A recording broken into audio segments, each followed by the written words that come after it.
E com certeza Jesus não faltará com o seu amor e misericórdia.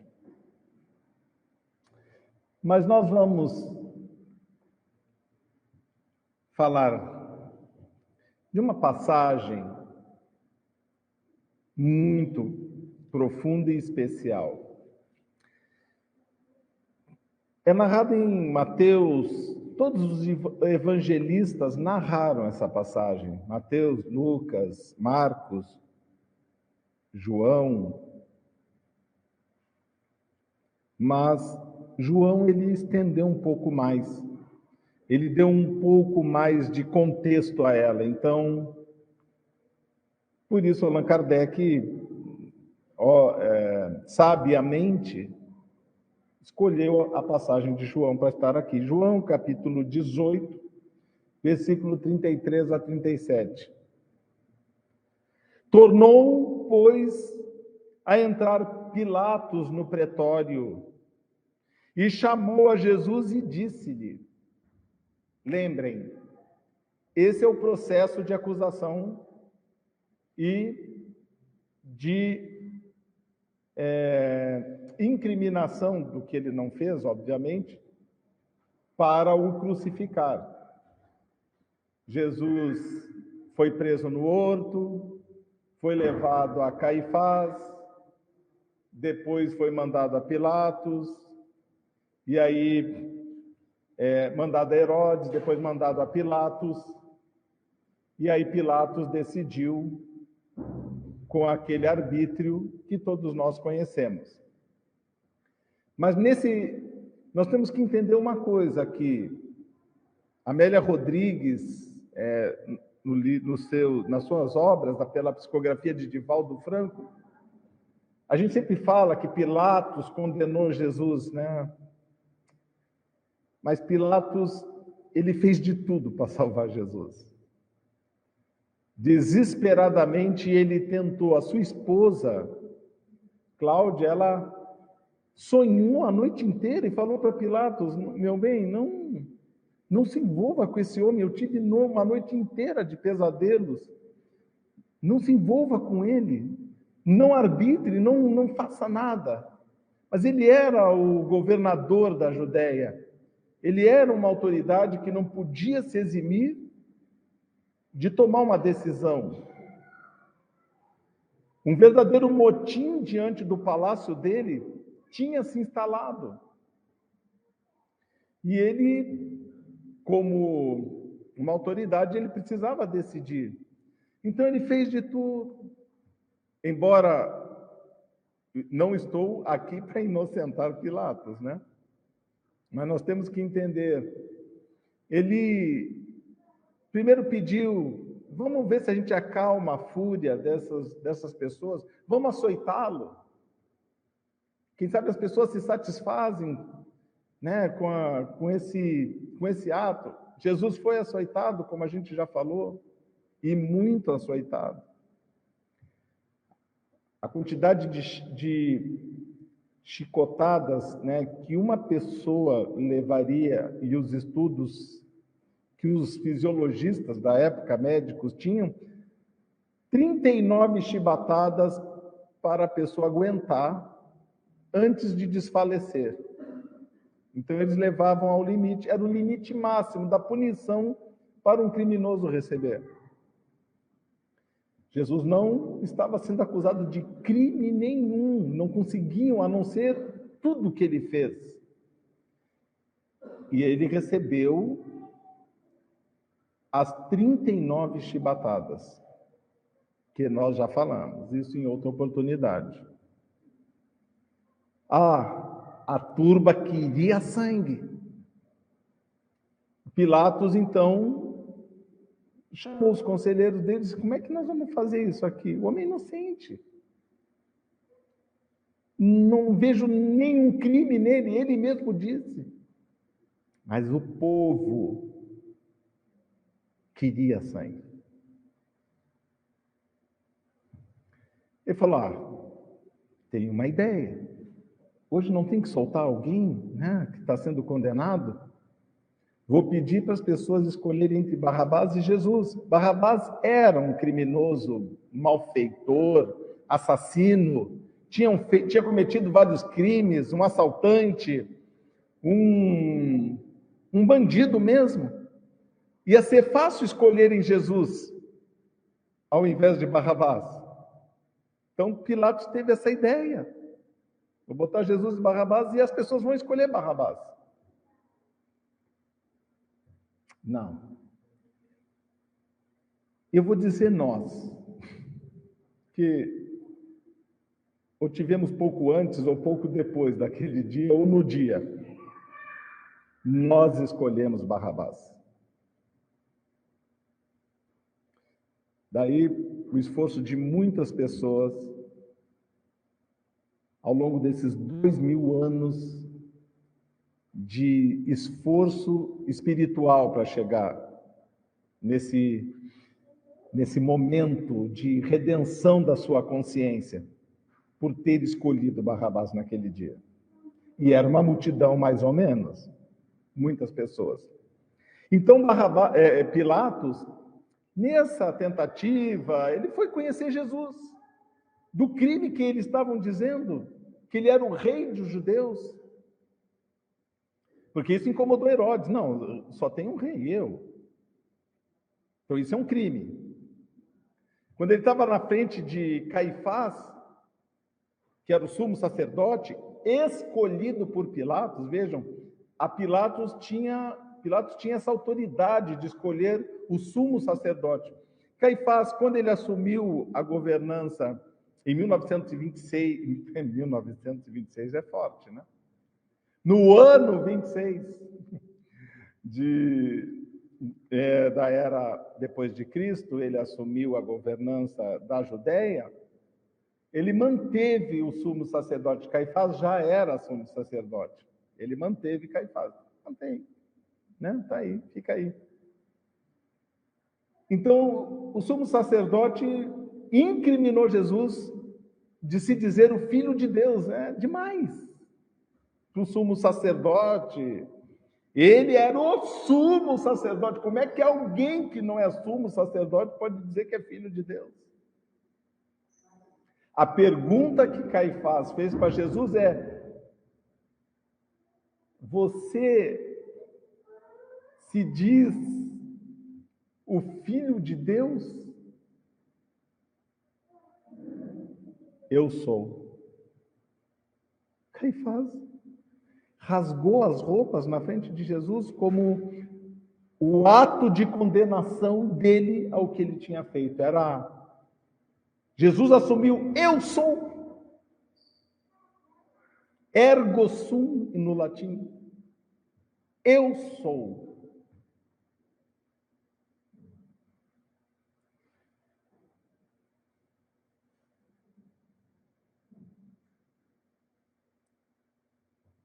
Os amigos chegaram. Chegou gente aqui, meus irmãos. Muitos amigos. Então,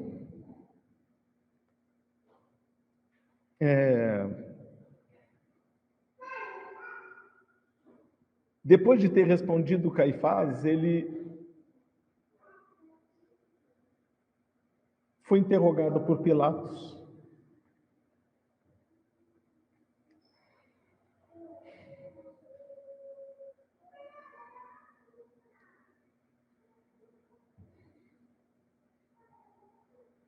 Muito bem.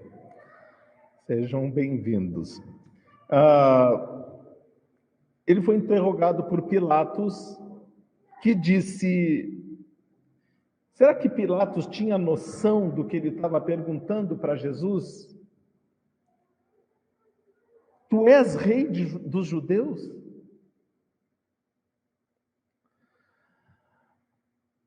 Aí Jesus, ele foi muito condescendente, ele foi muito condescendente com Pilatos porque ele quis ensinar Pilatos.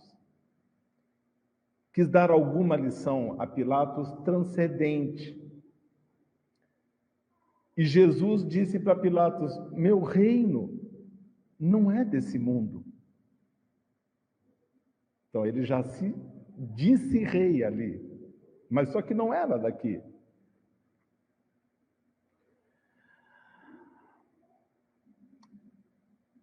Se meu reino fosse desse mundo, os meus ministros teriam lutado para que eu não fosse entregue aos judeus, mas por agora meu reino não é daqui. Então disse Pilatos: logo tu és rei. E Jesus respondeu para ele: tu dizes eu sou rei, só que eu não nasci e nem vim a este mundo senão para dar testemunho da verdade.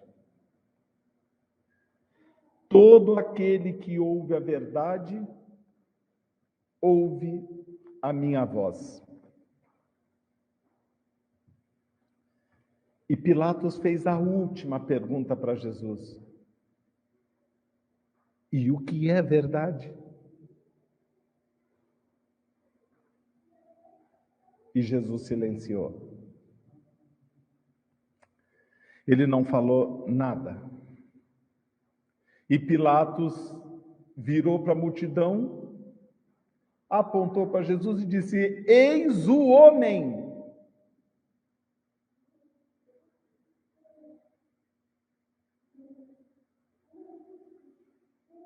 Depois apontou: vamos escolher. Bom, o resto nós já conhecemos. Mas é muito interessante, né? O paradoxo.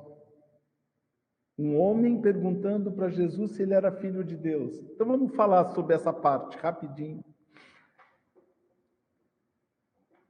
Emmanuel, no livro A Caminho da Luz, disse que rezam as tradições que uma comunidade de espíritos puros e eleitos por Deus, a quem ele confiou o poder de formar mundos. Essa comunidade, das quais Jesus é um dos seus membros divinos, então não é uma comunidade normal. Se vocês verem na escala, como está no livro dos Espíritos, a escala, nós vamos de espíritos inferiores a espíritos puros. Espíritos, quando você chega a espíritos puros, você tem uma escala ainda entre o nível 1 do espírito puro e o nível 10 do espírito puro.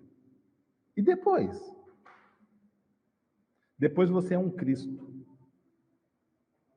Você já está numa escala acima dos espíritos puros. Você é um Jesus. A você Deus confia o poder de governar um mundo. E esse era Jesus. Essa comunidade, disse Emmanuel, se reuniu 3 vezes, 2 vezes ele falou no começo do livro, no primeiro parágrafo do livro. E no final do livro, no capítulo 24 do livro A Caminho da Luz, ele disse: essa comunidade está para se reunir pela 3ª vez, agora.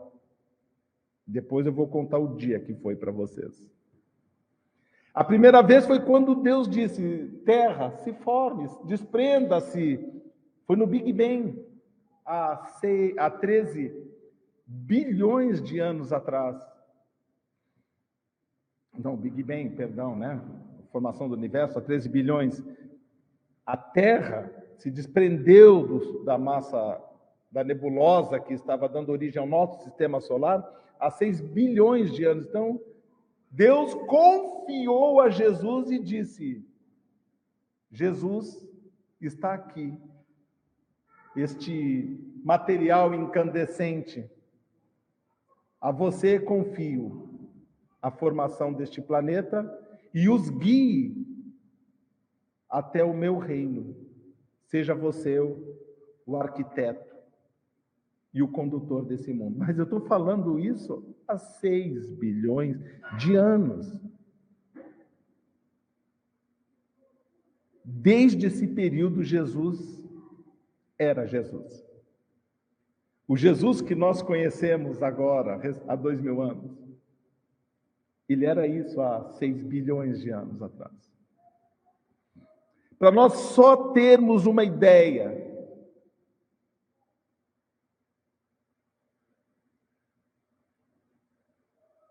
do quão superior ele era, eu gostaria de dizer, o nosso planeta, ele começou a resfriar depois de 2 bilhões e meio de anos. Vejam, Jesus estava na nossa atmosfera, estudando, arquitetando e planejando o que era esse mundo, silenciosamente, sozinho, por 2 bilhões de anos. A Terra resfriou e levou mais 2 bilhões de anos para as primeiras formas de vida aparecerem aqui, que são seres unicelulares, o protoplasma, primeira forma de vida que o mundo conheceu, 4 bilhões de anos depois. Aí depois vem toda a epopeia, né, da formação do mundo, dos seres, diretamente governado por ele, até chegar à raça humana. O ser humano surgiu no mundo há exatos 4 milhões de anos atrás. É porque a gente teve uma bifurcação do primata, uma linha dos primatas seguiu para a formação humana. A outra permaneceu como está até hoje. O que fez isso, né? Ninguém quer se perguntar o que aconteceu. E as primeiras formas humanas dessa evolução de 3 milhões de anos foi há 1 milhão de anos atrás. E depois, há 700 mil anos, o que se parece mais conosco, que é o homem de Neandertal. Isso tudo governado por Jesus. Vejam quanto tempo ele levou para chegar até aqui. Por isso, queridos irmãos, quando nós vemos Jesus curando as pessoas, por isso, quando nós vemos Jesus parando as tempestades, repreendendo as tempestades, mandando o mar se acalmar, isso tudo obedecia, porque ele tinha uma autoridade sobre todas as forças da natureza, porque ele as criou. Não vou dizer que ele criou, porque já existe, é uma lei de Deus, mas ele as dominou para que elas existissem. Ele tem esse domínio, ele tinha essa autoridade, ele tinha essa força de dominar a natureza, ele andava sobre as águas. Transformar água em vinho, multiplicar pães e peixes. É um completo domínio das forças do mundo. E curar as pessoas. Como ele tem esse domínio até hoje. E é por isso que nós pedimos a ele. O Rei do amor, o Rei da misericórdia, esse reinado de bênçãos que ele veio instaurar na terra há 2000 anos. Se nós quisermos responder a Pilatos, basta nós olharmos. Pergunta 625 do Livro dos Espíritos. Qual o maior modelo que Deus ofereceu ao homem? Qual o maior exemplo e modelo que Deus ofereceu ao homem de conduta, de superioridade? E o Espírito da Verdade respondeu: vede Jesus. Maior de todos. Vede Jesus. É a ele quem nós devemos buscar. não aos homens. É a Jesus. Porque o que ele veio realizar na terra e nos mostrar, e ele ainda nos disse: vós sois deuses, podeis fazer tudo aquilo que eu faço e muito mais. Nós temos esse poder em nós. Poder de atrair o bem, poder de fazer o bem, e pessoas simples, muitas pessoas simples fizeram coisas muito parecidas com o que ele fez. Francisco de Assis, Francisco Cândido Xavier, o nosso querido Langerton, entre tantos homens, tiveram esse presente de o representar na Terra através da mediunidade curadora. Quando vocês vêm nos pedir ajuda, nós só olhamos para cima e dizer: Senhor, é contigo. É essa confiança plena de que Ele está conosco. Porque nós todos aqui o atraímos pela nossa disciplina, pelo nosso esforço, pela nossa obediência, pela nossa retidão em seguir os ensinamentos dele, pelo esforço em dominar as nossas más tendências, porque Allan Kardec disse: se reconhece o verdadeiro espírita pelo esforço que faz em dominar as suas más tendências. Santo nós não somos, mas o esforço tem que existir. Então nós o atraímos por todo esse esforço. Então, queridos irmãos, hoje é um dia para nós colocarmos em nossas mentes: Jesus está conosco. Essa comunidade de espíritos puros se reuniram a primeira vez quando a Terra se desprendeu, a segunda vez quando ele viria na Terra, encarnar aqui, e a terceira vez foi agora, em 1969, quando o homem lançou-se ao espaço. Está lá no livro A Caminho da Luz. Porque quando o homem foi para fora da Terra, essa comunidade de espíritos puros falou para Jesus: Jesus, vejam, o homem já está saindo para fora do planeta, mas ele ainda não aprendeu a amar as pessoas. Então nós precisamos apressar o processo de educação da humanidade.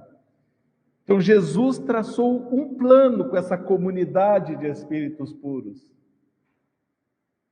para que esse plano fosse acelerado. E eis que nós estamos nessa transitoriedade do mundo de expiação e provas para o mundo de regeneração. Por isso, queridos irmãos, a hora é das mais importantes para todos nós que estamos ouvindo essa palestra hoje.